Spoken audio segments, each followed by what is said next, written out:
Oui, alors moi j'étais musulmane il y a encore 2 mois et demi. Waouh. Et je suis médecin, on m'a annoncé un cancer des ovaires au mois de juin. D'accord, d'accord. Et pendant 3 semaines, un mois, en fait, j'étais très très mal, jusqu'à entendre parler de Jésus.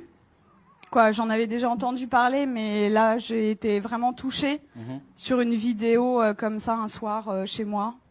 Et donc je me suis intéressée à cette personne et en fait j'avais pleuré pendant 3 semaines de tristesse et là je pleurais d'amour. Wow. Et je comprenais pas. Donc j'ai regardé beaucoup de vidéos témoignages sur Jésus et le soir même, c'était le 11 juillet de cette année 2018, Wow. je me suis mise à genoux dans ma chambre pour la première fois de ma vie devant Dieu et j'ai supplié pendant 20 minutes, Jésus, si tu existes vraiment, moi ça me suffit pas d'entendre parler de toi, je veux te voir. Et je veux te voir d'une façon que plus jamais de ma vie je vais douter de toi. Et en fait, pendant 20 minutes, j'ai attendu, j'ai supplié à genoux. Et il s'est rien passé, je suis retournée dans mon lit. Et là, j'ai entendu une voix qui me disait « Retourne-toi ». Et j'ai fait ma rebelle. J'ai dit « Mais il y a rien, il y a un mur blanc derrière moi ». Et j'ai entendu une deuxième fois « Retourne-toi » de façon très forte. Et là, je me suis retournée. Et en fait, au-dessus de mon lit, j'ai fait plusieurs pas de recul parce qu'il y avait la tête de Jésus, en fait. Wow. Et énorme. Et en fait, dans ses yeux, ses yeux sont pas comme les nôtres en fait. Il y a pas un cercle quoi. Il y a tous les univers dans ses yeux. Et en fait, il m'a regardé, il m'a transpercé le cœur. Et en fait, là, j'ai une urgence intérieure Wow. qui, pour une musulmane, est incompréhensible. C'est-à-dire que c'est pas venu de mon mental. Je devais me faire baptiser le plus vite possible. Oh, wow. Donc le lendemain, j'ai cherché partout où me faire baptiser. J'ai regardé des églises sur Internet. J'étais devant des églises, j'étais là postée. C'était le 12 juillet. Et ça parlait pas à mon cœur. Je disais non, non, non. Les catholiques, les protestants, non, non, non. Et à la fin de la journée, j'ai dit à Jésus, tu m'as donné cette envie-là, donc guide-moi. Et donc il m'a guidée en fait vers des personnes qui font des baptêmes dans des lacs, des piscines, des trucs. Et donc j'ai été baptisée le 13 juillet 2018. Et là, j'ai vraiment vu, parce que en fait, je suis médecin psychiatre, addictologue, et je croyais pas trop aux esprits, tout ça. Et là, j'ai vu des esprits sortir de moi, etc. Wow. Donc j'ai dit.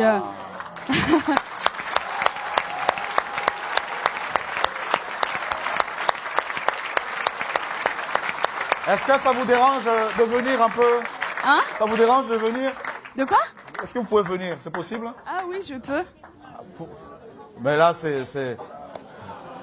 Quand on parle de Jésus ici, là... Wow! Jésus! Attends. Merveilleux, merveilleux, Dieu pour moi, tout-puissant, Créateur, prince de la paix, il me sauve, il me garde en lui à jamais. Merveilleux, mon sauveur, mon Dieu, mon wow!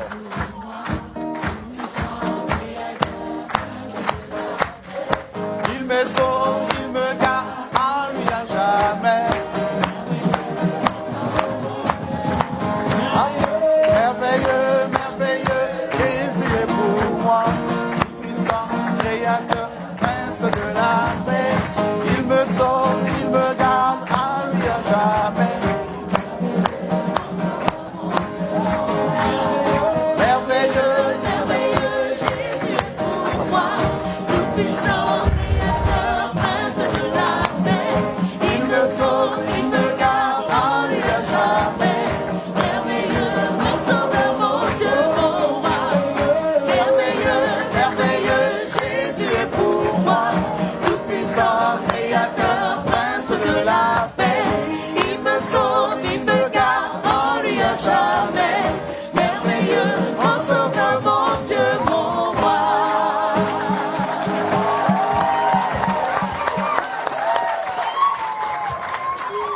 Wow. Donc je continue. Donc là, j'ai vu des esprits sortir de moi et je rentre chez moi, c'était le 13 juillet. Et là, dans mon lit, je commence à parler une langue où je comprenais rien. Et là, je dis, mais qu'est-ce que c'est que ça? Et en fait, on m'a dit après, c'est du parler en langue. Mais chez les musulmans, ça n'existe pas. Donc moi, j'avais jamais entendu parler du parler en langue. Et ça a duré 3/4 d'heure, 1 heure. J'ai parlé une langue où je comprenais 0 mot. Et en fait, j'ai senti une énergie remonter de mon ventre. Et je prenais comme ça. Et je jetais, en fait. Ça a duré 3/4 d'heure, 1 heure. Et là, au bout de 3/4 d'heure, 1 heure, j'ai arrêté de parler. Et j'avais des douleurs depuis 4 ans, tous les jours. Et là, pour la première fois depuis 4 ans, plus aucune douleur.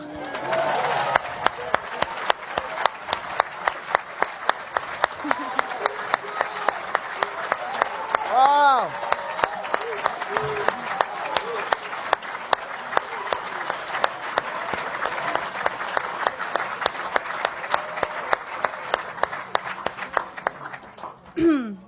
Et donc là, j'ai dit, ok, je suis guérie, c'est bon. J'ai pris rendez-vous chez mon gynéco le 17 juillet. Et j'arrive et je lui montre les examens complémentaires, les marqueurs tumoraux, l'IRM pelvienne.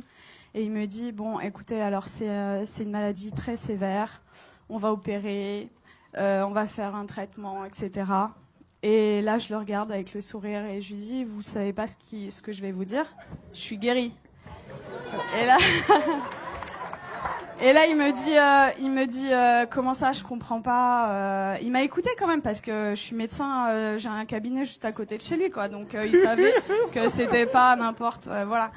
Et là, je lui dis, mais en fait, je suis guérie. Et il me dit, bon, parce que le déni en médecine, ça existe beaucoup. Il me dit, bon, allez, on va faire l'échographie. Et en fait, là, il me fait l'échographie et il était bouche bée. Donc, en fait, il passe sur l'ovaire gauche. Là, il me dit au ralenti, ovaire gauche normal. Et après, il passe sur l'ovaire droit et il me dit, ah, il y a 2 images. Je dis, ouais. Et il me dit, ah, mais attendez, c'est des follicules de maturation. Donc, en fait, les follicules de maturation, c'est ce qui donne les ovules. Et moi, je n'en avais plus. Donc, en fait, là, mes ovaires étaient morts et ils sont revenus à la vie. Oh.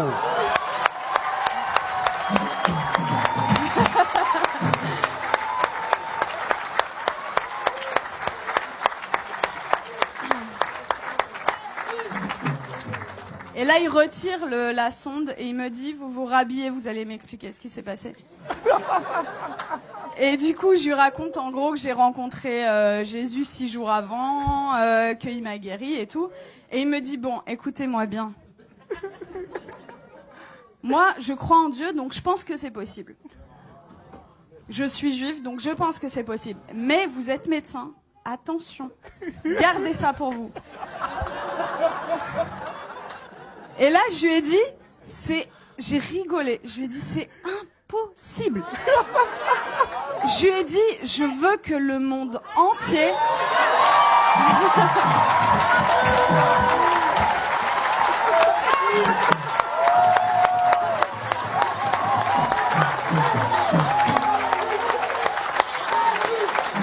Jésus, Jésus, Jésus, Jésus, Jésus, Jésus, Jésus, Jésus, Jésus, Jésus, Jésus, Jésus, Jésus, Jésus, Jésus,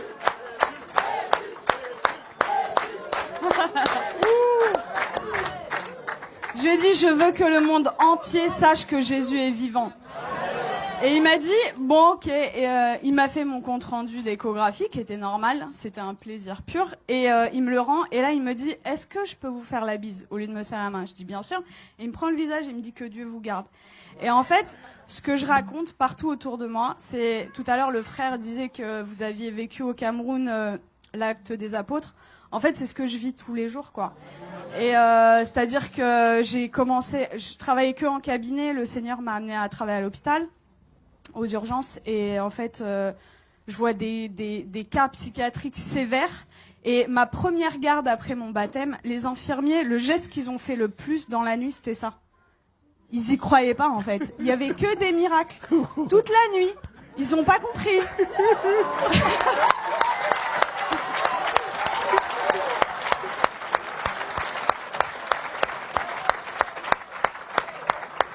Et en fait, partout où je vais, partout où le Seigneur donc est avec moi, il se passe des miracles. Et c'est ce que je dis, en fait. Moi, ça fait que 2 mois et demi que je suis chrétienne.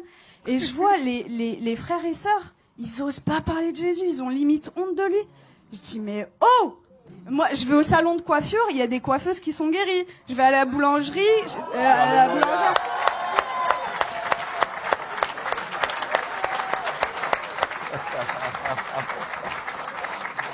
En fait, j'aime beaucoup cette expression. En fait, je dis que le Seigneur, c'est l'antidote à tout.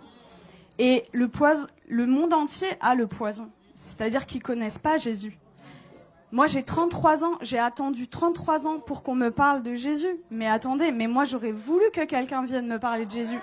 Vienne me dire, mais attends, la solution à tous tes problèmes, ton malheur et tout, c'est Jésus la solution. Mais personne autour de moi. J'avais aucun chrétien autour de moi. Donc, dans ma famille, ils sont tous musulmans et quelques personnes athées.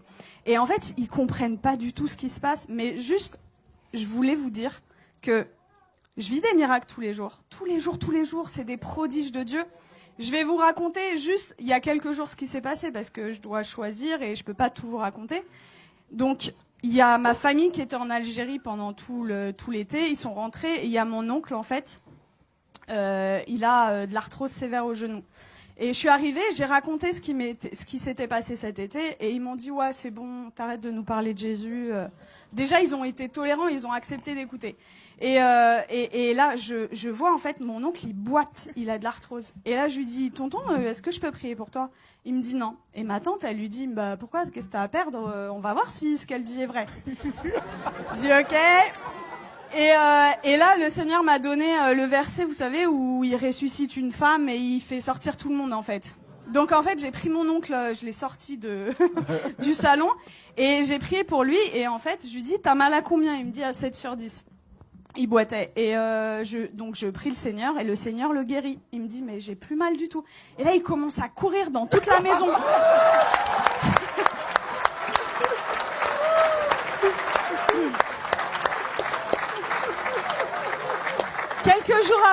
Quelques jours après, je retourne dans la famille et là, il me dit, Nermine, tu vas pas me croire, j'ai vu mon ophtalmo. En fait, il voit son ophtalmo 2 fois par an, et pour son glaucome. Donc, le glaucome, c'est une maladie chronique, c'est à vie, c'est comme le diabète. Et il me dit, l'ophtalmo, il a pas compris, j'ai plus de glaucome. Il lui a dit, je peux pas t'arrêter les 2 traitements parce que voilà, mais j'en arrête 1 sur 2. La prochaine fois, s'il y a plus rien, on arrête le 2e, quoi. Et donc ça, c'était mon oncle et mon père qui a 80 ans, musulman depuis 80 ans. Wow. J'ai été le voir, ça faisait très longtemps que j'étais pas allée le voir, au moins 6 mois, 1 an. J'ai été le voir jeudi dernier. Et en fait, je lui ai raconté ce qui m'est arrivé. Il a été guéri. J'ai prié pour lui. Il a été guéri de ses acouphènes, c'est des bourdonnements. Il avait depuis 10 ans, plus d'acouphènes. Il avait mal au dos, il pouvait pas sortir sans ceinture. Plus de ceinture. Je l'ai sorti sans ceinture. Il voyait double, il avait une diplopie. Il voyait double quand il mettait pas ses lunettes. Plus de diplopie. Et là, au bout de 2 heures, il me dit, c'est bon, je me donne à lui.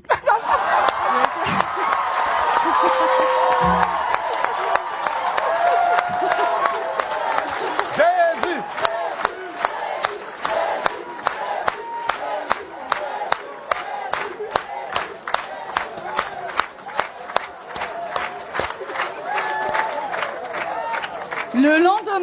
Le lendemain, donc c'était vendredi là, non, c'était pas hier, c'était vendredi dernier. Vendredi, j'arrive, donc le lendemain, en fait là, il me dit, tout ce qu'on s'est dit là, t'oublies, c'était des bêtises, tu me parles plus de Jésus. J'étais choquée. Je dis bon, ok. Et là, dans ma tête, au bout de 2 minutes, je dis non, ça va pas se passer comme ça. Et ça, vraiment, les frères et sœurs, c'est un truc hyper important. Vous priez, mais il faut proclamer aussi ce qui est écrit dans la parole. Et donc, dans ma tête, j'ai dit, je proclame qu'il appartient à Jésus. Je proclame qu'il appartient à Jésus. Et donc, j'ai proclamé. Et là, il me dit, j'ai la tête lourde et tout. Et j'ai dit, j'ai vu l'opportunité. Je dis, je peux prier pour toi? Et il me dit, non, tu m'approches pas. Et donc, en fait, 3 fois d'affilée, en 1 heure, peut-être 3 fois, je lui ai proposé. La 3e fois, il me dit, ça prend combien de temps? Je lui dis 5 secondes. Je dis ok. Il me dit ok. Donc, je mets ma main comme ça, je chasse les esprits au nom de Jésus. Et là, il éternue, mais de façon disproportionnée. Et là, il me regarde et il me dit, c'est parti. Je dis, ah ouais? Et il me dit, tu crois que ça a un rapport avec ta prière? Je dis, bah totalement. Et du coup, on est reparti à parler de Jésus. Je l'ai sorti, on est parti manger ensemble. Ça faisait 20 ans, ça faisait 20 ans qu'on n'était pas sortis ensemble. Et en fait, je lui ai parlé du baptême dans l'après-midi. Et dans l'après-midi, il me dit, ok, je suis ok pour être baptisé. Donc là, j'étais là, j'ai dit, je vais te baptiser dans ma baignoire, mais je voulais pas le faire toute seule. Donc j'ai écrit à des frères et tout, oh, mon père, il veut se faire baptiser, qui sait? Et du coup, j'ai un frère qui est venu, et à 21h vendredi dernier, j'ai baptisé mon père.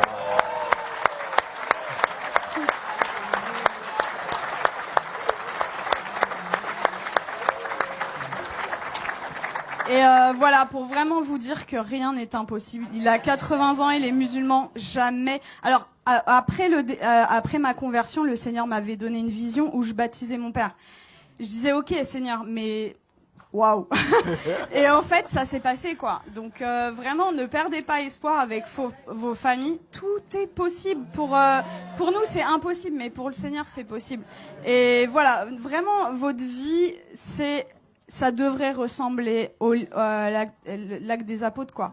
Donc vraiment, n'ayez pas honte de parler de Jésus. Qu'est-ce que ça va vous coûter? Vous passez à la boulangerie. Vous savez, moi, je suis dans ma voiture et même sur le périph', j'ai des gens. En fait, je loue le Seigneur. J'ai effacé toutes mes musiques du monde là et j'ai mis des louanges.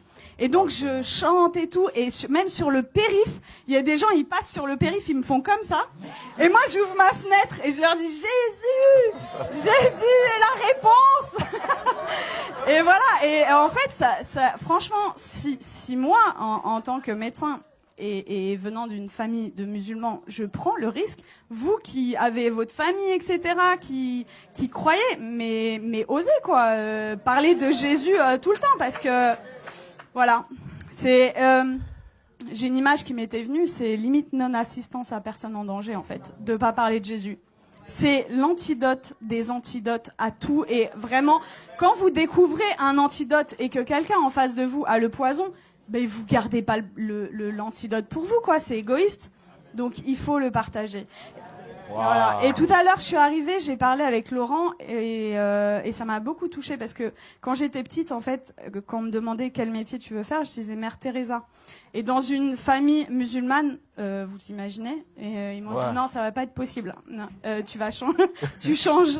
Et du coup, j'ai dit bon bah ok, je veux être médecin. Et en fait, c'est incroyable comment le Seigneur il est en train d'organiser les choses. Et du coup, quand Laurent m'a parlé d'orphelinat tout à l'heure, je sens que j'ai un appel fort Amen. Pour ça. Et voilà, on verra comment le Seigneur fait les choses. Mais voilà, Dieu vous aime beaucoup et croyez. Alléluia.